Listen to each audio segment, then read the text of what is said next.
Ira, Hi. welcome to our podcast. Welcome. Thank you Such so a much for having me. such a pleasure. We just started this series of podcasts with the most interesting people on planet Earth, and you are one of our guests. Wow. I'm pretty weird, yes.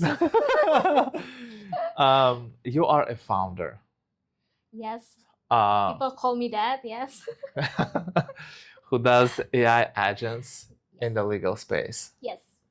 And unlike all other founders who just try to raise and grab as much money as possible, you have a much larger and more noble mission to help 92% of the people who cannot afford legal services. Yeah. And you build a product specifically for them. Yep. But before we dive into that beautiful venture that you started, I think it will be reasonable to a little bit learn about your background and how you even arrived on this Venture. venture. Yeah, thank you so much. So, I went to Stanford Law School, but before, oops. I knew it's gonna happen. It's not good. Well, This is her phone. She tries to record too because there's three cameras. Okay. Let's do that. Yes. Is it fine? Yeah. Okay. So I went to Stanford Law School, and then but before that, I was working as a lawyer in Indonesia, and I spent probably about 6 years working as a litigation lawyer and doing a lot of tech initiative. I was also helping a YC back startup company on edutech. Basically, we are building an empowerment platform for students to be able to access education help, or like get connected with mentors so that they can empower themselves. So I've been in the intersection of like teaching, education, and like legal. And I always believe in the power of education and the power of empowerment. So to make sure that people are able to become a better version of themselves, so they can make a better impact for their life and also the lives around them. And so I came to Stanford for law, science and technology, majoring in that aspect. And then after that, I actually got married, and my husband was actually the one who inspired me to start this. Because he was paying for his family mortgage for 10 years without anything in writing, because that's family, like you are supposed to be able to trust your family. Absolutely. Yeah, but then because of his not knowing that any real property interest in California needs to be in writing, those 10 years of like paying this mortgage property basically turned into nothing when the family had a dispute. And sometimes family dynamics are like that. It's not only just for a toxic relationship or like familial background that is not ideal, but like sometimes people who hurt you are people you love the most, right? Like, and things like that happen to people who are empowered. Like my husband went to Berkeley, and then he is a software engineer. He does well in his job, but it's just that legal is not something that he understands, right? And when I was working after Stanford, I was working for a law firm in Atherton, and I was helping this client who went to Princeton and then Wharton. Very empowered woman, very smart. The judge didn't believe that she would fall into something like this, basically putting her community property under her mother-in-law's name. That was because for 20 years, she was domestically abused by the husband. And sometimes women are so much multidimensional like that. You can be seen like you're very composed, like you're very calm, but you are actually struggling with a lot of things. So those things are basically inspired me. If even the smartest, the most empowered people can fall into this trap, what about other people? And the other things are usually when we come to talk about like legal aids, legal helps, you are required to be quote unquote poor, right? Or you don't have any income. But what about people who actually earn enough, but it's just that you cannot let go $100,000 for a lawyer, right? Like per year, and litigation can lead up to like 5 to 6 years legal battles. Just doesn't make sense to, unfortunately in San Francisco, if you earn 120,000 up to 180,000, you are still middle class. It's still difficult for you to let go $100,000 per year for your lawyer. And sometimes case only for like $500,000, if you fight for 5 years, you basically get nothing at the end of the day. So things like that are forcing a lot of this middle class to let go of their legal case when it happens that they have to face that. So they need a tool, and at this point, the tools are non-existent. So I'm trying to build on that. Yeah, litigation in the United States is insanely expensive, right? And there's also this thing called legal theory. Yeah. Right, when you actually own domain legaltheory.ai, if anyone wants to purchase it. But the thing is, like, sometimes, like, if your legal theory doesn't have returns that will be comparable or exceed your legal fees, right? You're not pursuing things. Yes, exactly. Right? Yeah. But it's still, people get hurt, right? And like you feel like this is injustice because you cannot pursue something just because it's too expensive for you. Yes. Yeah. So you would say that your customers or your ICP, like ideal customer profile, would be who? Like a middle class? Middle class, working class, people who have like everyday legal problems, like they need a contract to be reviewed even before they go into litigation. Usually it comes from they don't understand the law, right? So we built something like the Duolingo app for litigation. So basically people can understand the legal lingo better before they actually use the app, so they feel like they are empowered. Yeah, the lingo is also like, when I sometimes I read those contracts, I'm like, the language is very convoluted and they're so long. Yeah. And just that, like, the investment, the cognitive investment, the time investment, the monetary investment is just it's just too high for most of the people even to engage with it. But let me ask you, like, if you're familiar with stock market, right? Like, and you know that you need to save money. And those things are financial literacy. You are being taught that financial literacy is important, but not so much with legal. You always being trained to think, oh, if it comes to legal problem, I need a lawyer. Right. But it should be reimagined in the era of AI, because like now you can do anything. You can understand better.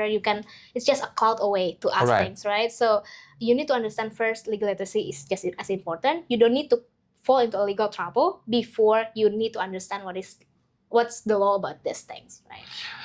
Gotcha. So what is your product? Like, if you can explain it, well, like, on the use case. The use case. Like, let's say, like, I'm a middle class guy from Santa Clara. Okay, hi. Right. Me Nice too. to meet I'm you. middle class from San Francisco. My name is Brandon.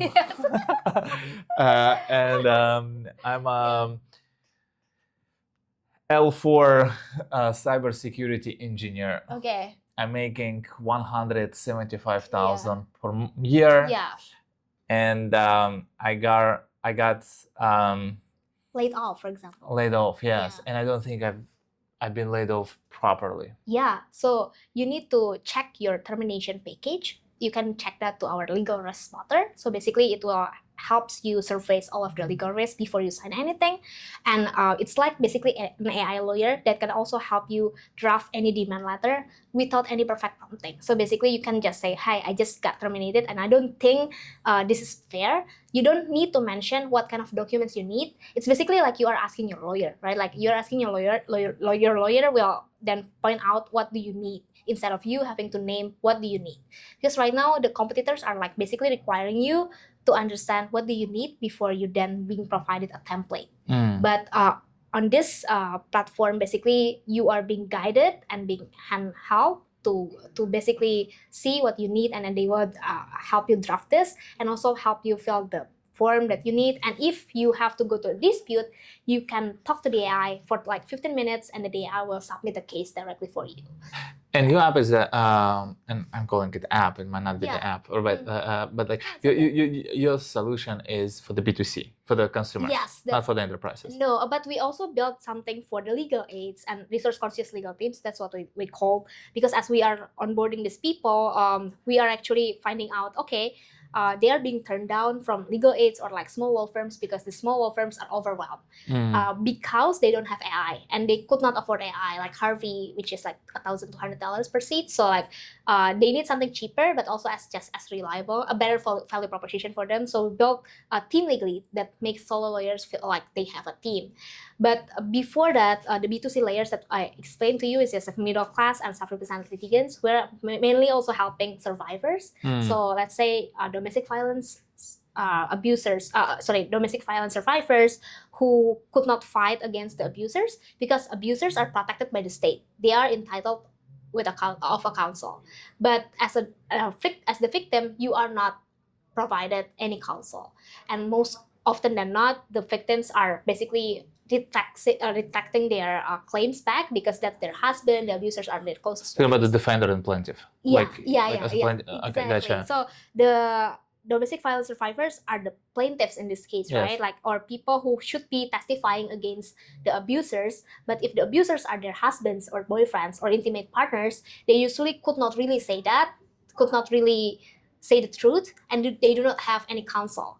And the worst thing is if the abusers Is this criminal? fighting back. Is it the criminal case though? Yeah, criminal case and civil case. But if you're a victim in the criminal case, Yeah. do you need to have legal? Yeah, because you don't want to be sued back for something. Like, for example, the abusers are the husbands, and then the husband basically, oh, you are trying to ruin my life, I will file something against you back. And when you are filing That happens? That happens a lot, yes. Oh. Yeah, that happens a lot.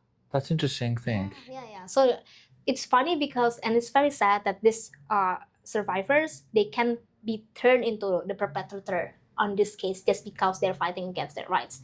That's why most of the survivors, when they talk to the prosecutors, they will say like, oh, I don't want to continue this because I'm afraid, I don't want to be, because that's someone who was abusing you, and now you have to be against them, and they might fight back after they have been imprisoned, and then they got free, and then they will chase back, or they will fight back, and they don't have any protection. Yeah. All right. So I will ask you now a question that you probably never heard before. Okay. Like, how is that different from ChatGPT or Claude? Oh, that's actually something that we have been asked so many times. We actually have the power to file the claims directly to the court.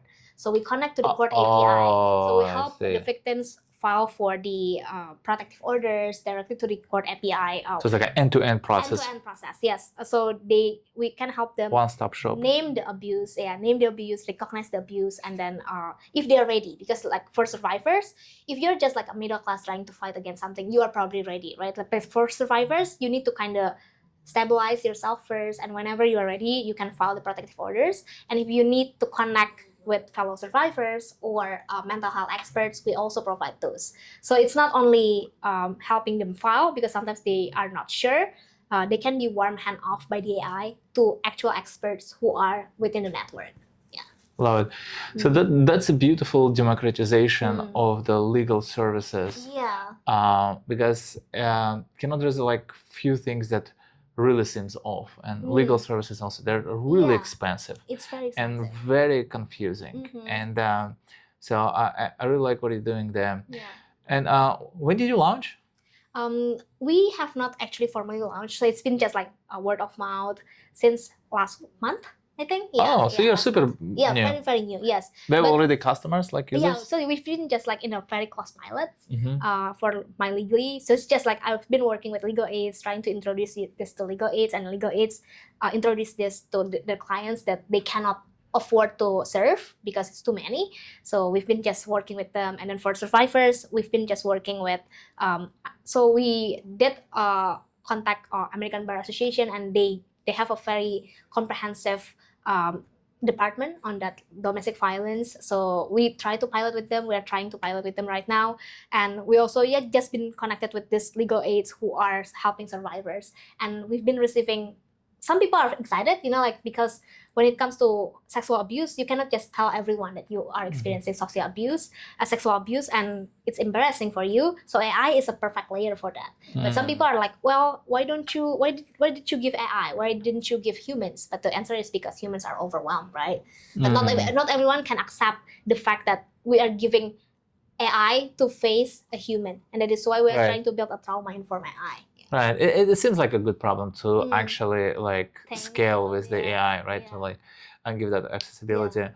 And so you started like a month ago, you said, that you started signing people. And by the way, about the API integration with courts, do you need to integrate with each district, with each court, or it's like one uniform API? No, it's very messy. So not every courts have their own APIs, and not every courts enable e-filing. So we are not able to do this for the whole United States yet, but we are starting small with, like, for example, California for the small claims, and then California protective orders. So it's per district, per court. We need to check one by one. Yeah. Can I bring you some ideas? Yes, sure. Yeah. So I think for you can be a good use case is to build the API for all courts, come as a solution provider, like find the courts that have a lot of volume e-filing, make the case study from it, bring to those courts, say we can do that for you. You can get paid from the courts, and then provide the e-filing for the people that you want to. And also I feel like you might eventually, there might be a really good B2B case too. Yeah. Well, yeah. It's just I've never experienced like selling to courts. You know? Yes. Yeah. It's gonna be also messy, long, You need complex to- sales process. But I feel like once you will sell like a few courts, it might be It's a domino easier. effect. Yes. Oh, yeah. Because That's funny. Because my advisor actually advised me to do the same thing. Yeah. To build a court API. Because what you can end up being the infrastructure layer. So scale. Yes, infrastructure layer for the course. It feels like a good opportunity there too. No, that's very smart. Yeah. Again, I have not. I don't know anything about your business. No, but that sounds very cool. Yeah, because the biggest problem is we really want to cover a lot of states, right? And like we want to cover how people can be just seamlessly upload things, but it's just the infrastructure is not ready yet. That's the thing. If infrastructure is not ready, you build infrastructure. And how many courts are there? How many courts out there? Like it's just so many. Like in California alone, probably like hundreds. And everyone builds the separate API for themselves. Yes. And are there sometimes services? It's different too. Like it's just messy. Like sometimes they have the integrated part, the API integration for a whole state. Sometimes it's just per district. So. Interesting. Yeah. Yeah. Seems like there's an opportunity. And there has not been like any comprehensive research on that. Yeah. So we never know. It's like walking into a blind room. Like you don't really know. You really need to have to check it manually. Yeah. No, I totally see that. And it's interesting that you taking the side of the plaintiff, not defender, because it feels like on the defender side there's a lot of services, right? Because people really empathize to like people who might end up in a jail. But on the plaintiff side, right, like who actually get abused, who got wronged, like and they want to pursue sort of thing. Yeah, right now it's plaintiff and basically civil, because like let's say protective order can be pursued in two ways, right? Like you can actually file a civil claim to ask people to stay away from you, or because you call 911, the 911 will say there is an emergency for these people to be instructed to stay away from you. So there are two paths. We're covering the civil for the plaintiff, basically the applicants, and then the plaintiffs for these abuse survivors that can become perpetrators. Yeah. Beautiful. Did you already fundraise? We did raise some money from angels. Yes. From angels. Yeah. Beautiful. Yeah, but we do plan to fundraise. So if there's any investor watching this video today or tomorrow or at any given point, if you want to do something, something for humans, something good, Ira might be the channel for your noble desire to help people. I think like middle class people. Yeah, and like women, because and a woman. What does it take to be believed as a woman, right? Usually, you are required to have a very great education background, have some nice position, and then you will be seen. But what about other women who do not have those? And even for those women who have those, they can still fall into this trap because the system is not listening. So we want to build a system that listens to women so that they don't have to keep on like retelling their stories over and over again, and the AI will be able to pattern the abuse and help them to take actions when they are ready. Because right now, if you want to take actions, let's say you can escape from your abuse and you want to go to a lawyer, the lawyer probably will have a waiting list. Yes. Especially if you want to go to legal aid, it can be 6 months of waiting list. That's crazy. And you need to escape from the abuse now. Right, like, and you need to escape, and then the system is not ready. So where do you want to go? At least with the app, you can actually know the safety plan, get connected to people who can help you, the communities who can help you or experience the same thing. I totally get it. I think that's a great thing. And what's the name of your app? Leah by Legali AI. Yeah. Legally AI. AI. Yes. It's like Sun App AI. Yeah, it's legally.ai. On App Store, it has a different name. So it's Leah by Legali AI. So it's a much more feminine I love it. I Yeah. love it. It even sounds great. Yeah. Thank you so much Thank for you so stopping by. much. Yes, Thank you so I will much. definitely gonna stay in Okay, touch. definitely. And Yes. do you hire people? Hmm? Are you hiring anyone? Right now we have 30 interns. We Gotcha. are not definitely hiring because we haven't fundraised yet. Yes. Yeah. So we keep our team small for now. All right. But anyway, if you wanna get in touch Yes. with Ira, comment on this video. Yes. And maybe you will be able to participate in this Yes. beautiful journey. Yay. Yes.